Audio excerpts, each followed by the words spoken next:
जैसा कि दोस्तों प्रीवियस वीडियो में हम सभी ने एलवीओ से जुड़े हुए इसके classification, occurrence, symptom, Thales structure और एसेक्सुअल रिप्रोडक्शन के बारे में देखा, जाना और समझा। आज के इस वीडियो में हम बात करेंगे एलवीओ के सेक्सुअल रिप्रोडक्शन के बारे में। तो यदि आपने प्रीवियस वीडियो नहीं देखा है तो प्रीवियस वीडियो आप ज़रूर देख लीजिएगा। प्रीवियस वीडियो का लिंक मैंने आज के इस वीडियो के नीचे डिस्क्रिप्शन बॉक्स में दे रखा है, तो उस लिंक पर क्लिक करके आप पिछले वीडियो को देख सकते हैं। तो आइए आज के वीडियो की शुरुआत करते हैं और बात करते हैं हम एल्ब्यूगो के सेक्सुअल रिप्रोडक्शन के बारे में। The sexual reproduction of Albugo is oogamous type. तो एल्ब्यूगो में जो सेक्सुअल रिप्रोडक्शन होता है वो ऊगैमस टाइप का होता है। तो ऊगैमस होता क्या है? When male are motile and female are non motile, this type of sexual reproduction is called oogamous type. तो जब मेल गैमिट जो होता है वो मोटाइल होता है और जो फीमेल गैमिट होता है वो नॉन मोटाइल होता है, तो इस तरह का जो रिप्रोडक्शन है वो ऊगैमस टाइप कहलाता है। The male sex organs is called antheridium and female sex organs is called ugonium. Both the sex organs develop side by side at the end of growing season. तो Albugo के male sex organs को antheridium और female sex organs को ugonium कहते हैं। और जब growing season खत्म होता है तो उसके अंत में मेल और फीमेल सेक्स ऑर्गन एक दूसरे के अगल बगल पाए जाते हैं, यानी कि एक ही माइसिलियम पर दोनों का निर्माण होता है और दोनों एक दूसरे के साइड बाय साइड पाए जाते हैं। Now we learn about antheridium. Antheridium is elongated and club shaped structure. तो एल्ब्यूगो का जो एंथ्रीडियम होता है उसका स्ट्रक्चर क्लब शेप्ड होता है, यानी कि ऊपर की ओर फुला हुआ और नीचे की ओर नैरो होता है। और यदि इसको हम फीमेल से कंपेयर करें तो फीमेल जो होता है, जब मैं आगे पढ़ाऊँगा, तो फीमेल का जो स्ट्रक्चर होता है वो ग्लोबुलर होता है, यानी कि गोलाकार होता है। बट जो एंथ्रीडियम होता है वो थोड़ा लंबा होता है, इसलिए इसे इलोंगेटेड स्ट्रक्चर कहते हैं। It is multinucleate 6 to 12 nuclei, but only one nucleus remain functional at the time of fertilization. तो इसके अंदर ढेर सारे न्यूक्लियस पाए जाते हैं जिनकी संख्या 6 से 12 होती है, लेकिन फर्टिलाइजेशन के समय केवल एक ही न्यूक्लियस फंक्शनल रहता है, बाकी जितने भी न्यूक्लियस होते हैं वो सभी डिजेनरेट हो जाते हैं। It is paragynous, that's mean laterally attach to the oogonium. तो ये पैरागाइनस टाइप के होते हैं। पैरागाइनस का मतलब है कि ये लेटरल साइड यानी कि नीचे की ओर से ऊगोनियम से जुड़े होते हैं। It is separated by a cross wall from the rest of the male hyphae.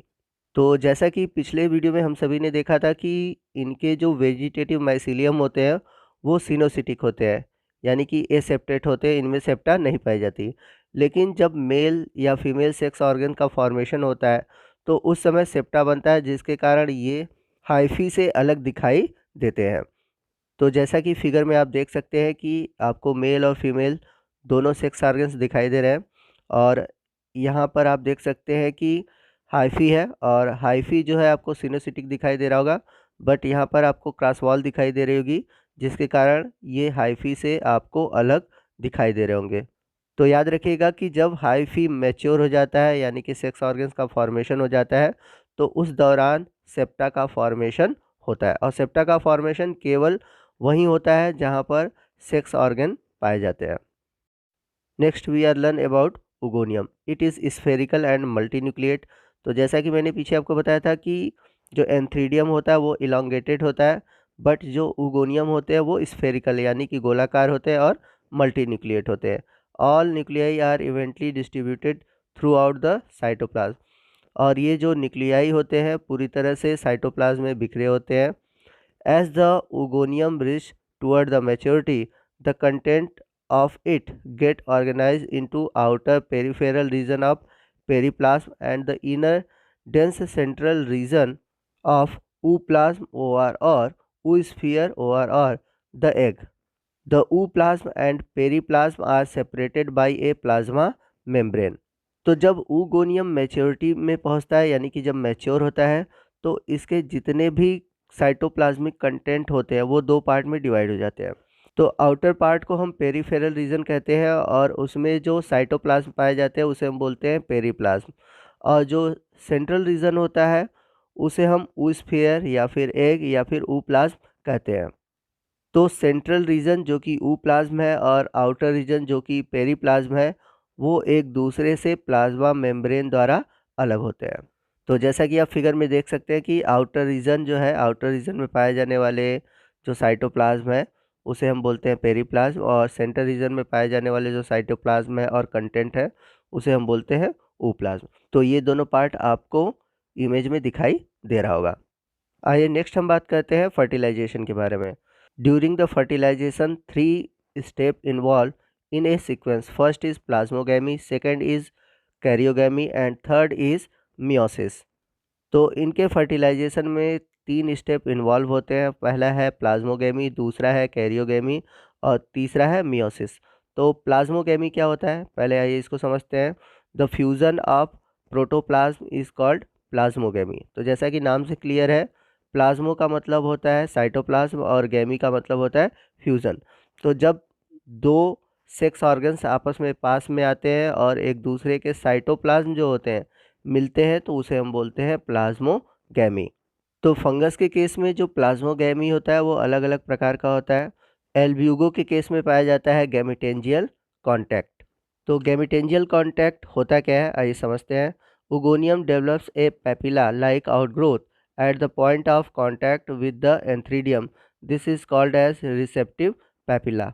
तो जब फर्टिलाइजेशन होने वाला होता है तो उगोनियम के पास एक आउटग्रोथ निकलता है और उस आउटग्रोथ को हम बोलते हैं पेपिला। और पेपिला वह पार्ट होता है जो एंथ्रीडियम के फर्टिलाइजेशन ट्यूब से जुड़ता है। Antheridium develop a fertilization tube. तो जब इन दोनों में सेक्सुअल रिप्रोडक्शन होने वाला होता है तो एंथ्रीडियम में फर्टिलाइजेशन ट्यूब बनता है और उगोनियम में बनता है पेपिला।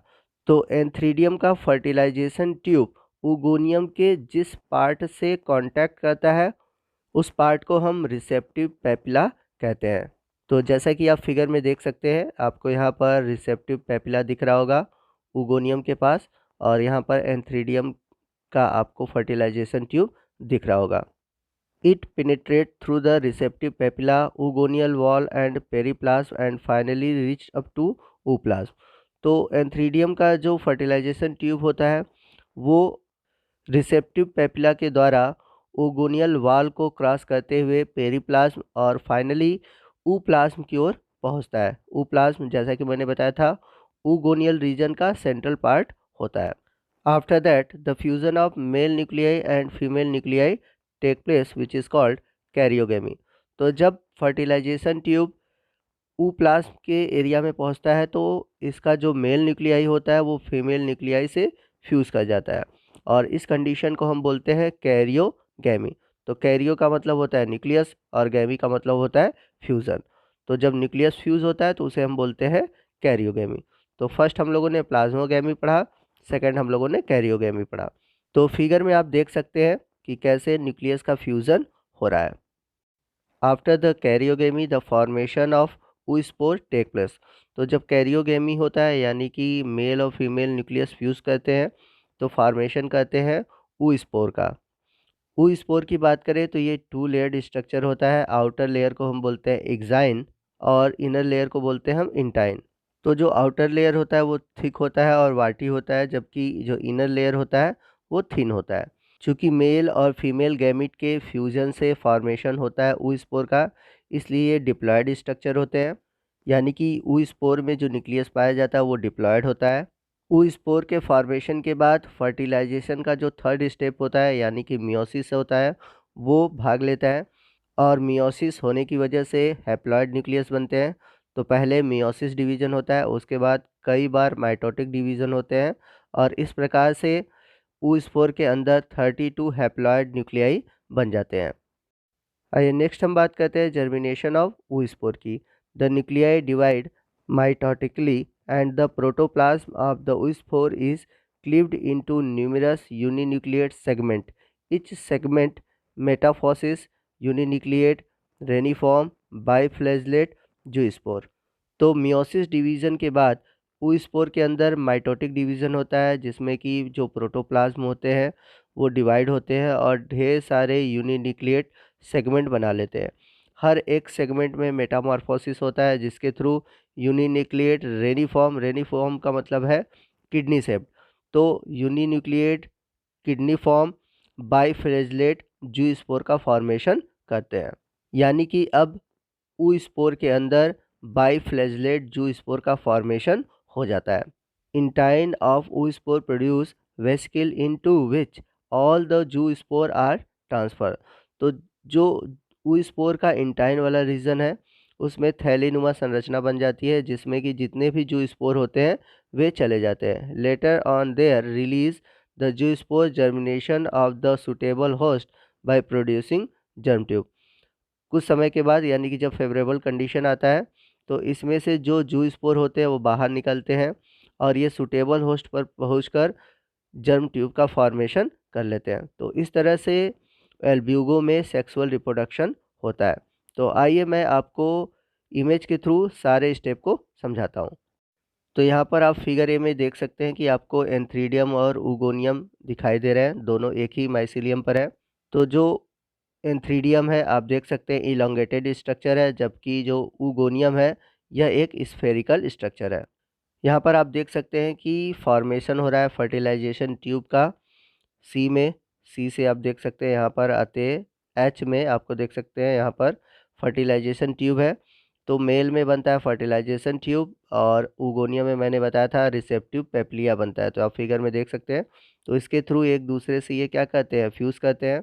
तो फर्टिलाइजेशन के पहले जैसा कि मैंने बताया था कि जो उगोनियम है इसमें जो इसके साइटोप्लाज्म है वो दो पार्ट में डिवाइड कर जाते हैं।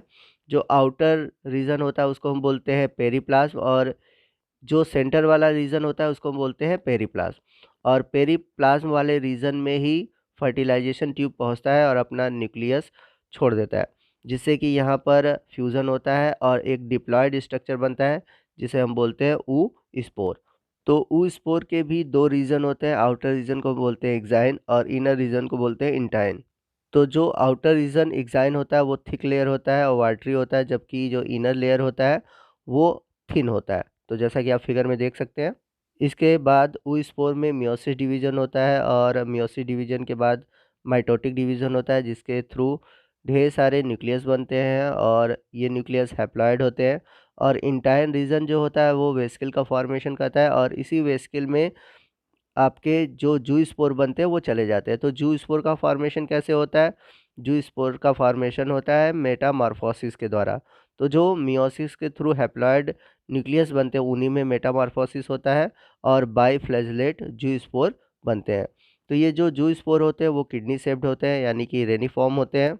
जू स्पोर को जू मियो स्पोर भी कह सकते हैं, इसलिए कह सकते हैं क्योंकि इनका जो फॉर्मेशन होता है मियोसिस डिवीज़न के बाद होता है, इसलिए इन्हें हम जियो मियो स्पोर भी कह सकते हैं। तो जब ये मैच्योर हो जाते हैं और फेवरेबल कंडीशन आता है तो ये वेसिकल से बाहर निकलते हैं और इनके जो फ्लैजेला होते हैं वो बाद में डिसअपेयर हो जाते हैं और ये सूटेबल होस्ट पे पहुंचते हैं और जर्मिनेट करते हैं और जर्मिनेट करके फॉर्मेशन करते हैं जर्म ट्यूब का और इस तरह से फिर से न्यू माइसेलियम का फॉर्मेशन हो जाता है। तो ये था एल्ब्यूगो का सेक्सुअल रिप्रोडक्शन। नेक्स्ट हम इसके लाइफ साइकिल को देख सकते हैं। तो लाइफ साइकिल में आप देख सकते हैं कि ऊपर की तरफ आपको ए सेक्सुअल रिप्रोडक्शन दिखाया गया है और ए सेक्सुअल रिप्रोडक्शन जैसा कि मैंने पिछली वीडियो में आपको बताया था कोनिडियो स्पोर के थ्रू होता है। वहीं बात करें हम इसके सेक्सुअल रिप्रोडक्शन की तो सेक्सुअल रिप्रोडक्शन इसका जो होता है वो हैप्लॉन्टिक होता है। हैप्लॉन्टिक क्यों बोलते हैं? क्योंकि आप देख सकते हैं कि पूरे लाइफ साइकिल में जो हैप्लॉइड स्टेज है वो सबसे अधिक डोमिनेंट है, जबकि जो डिप्लॉयड स्टेज है केवल ऊ स्पोर में ही पाया जाता है। तो डिप्लॉयड स्टेज बहुत ही छोटा होता है, इसलिए इसके लाइफ साइकिल को हम हैप्लॉन्टिक लाइफ साइकिल कह सकते हैं। तो दोस्तों ये था हमारा आज का वीडियो। आपको आज का वीडियो कैसा लगा आप कमेंट करके ज़रूर बताइएगा। वीडियो अच्छा लगा हो तो वीडियो को लाइक करना और शेयर करना मत भूलिएगा। और यदि दोस्तों आप हमारे चैनल पर नए हैं और अभी तक आपने हमारे चैनल को सब्सक्राइब नहीं किया है तो प्लीज़ हमारे चैनल को ज़रूर सब्सक्राइब करिएगा और बगल में जो बेल आइकन है उसे प्रेस करना मत भूलिएगा ताकि जब भी मैं इस तरह की वीडियो अपलोड करूं उसका नोटिफिकेशन आपको मिलता रहे। तो दोस्तों मिलते हैं अगले वीडियो में अगले टॉपिक के साथ। तब तक के लिए जय हिंद, जय भारत।